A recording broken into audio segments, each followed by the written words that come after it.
So the big statement by Sergio Scariolo was that he was asked about Sasha Vezenkov after Olympiacos game, and Scariolo, after that blowout loss, said that I think he's definitely number one power forward in Europe right now. That right now changes, he's giving himself a little bit of space in my eyes by saying right now. I was just not surprised, but I was actually happy how Barca took it personal.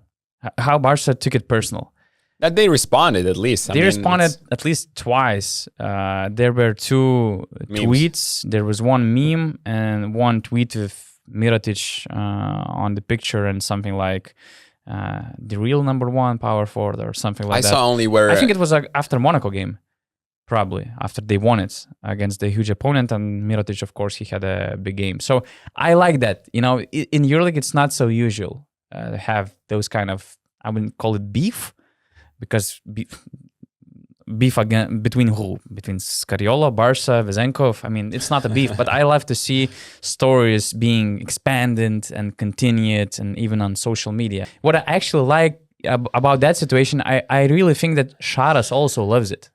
If I'm a Barcelona head coach, I love that kind of motivation, because I know that Mirotic will react. He will try to prove that he is the number one. He's coming off a huge injury. He was out for 6 months, and it will just boost himself, to compete at the highest level every single night. So I think that Šaras really likes it, because I actually had this personal experience before 2014 FIBA World Cup in Spain.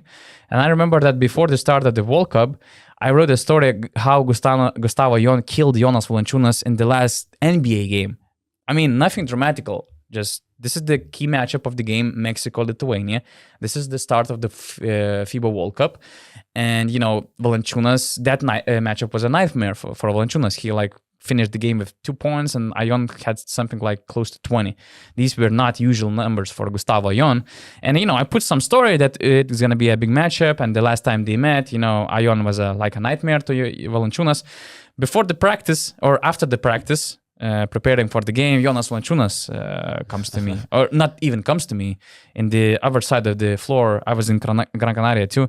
On the other side of the floor, he calls the press officer for the Lithuanian national team, and he says, this guy wrote it.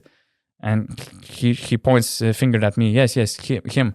And he starts shouting like, what the hell you're writing? What do you mean nightmare? Blah, blah, blah, blah. I mean, Jonas Valanciunas, it was very simple and direct. So I tried to have a discussion with him.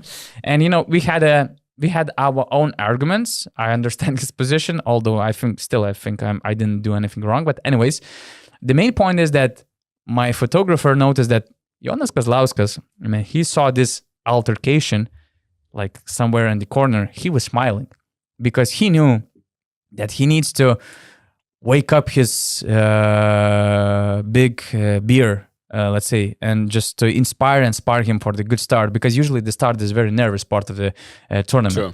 So Valanciunas just killed Gustavo Ion in the first game of the World Cup, and after the game, Valanciunas was, looking for me. Where is that guy? Where's that my friend? So I really believe that Mirotic saw all those social media posts, saw some headlines, and it will have something to do with his performances going forward.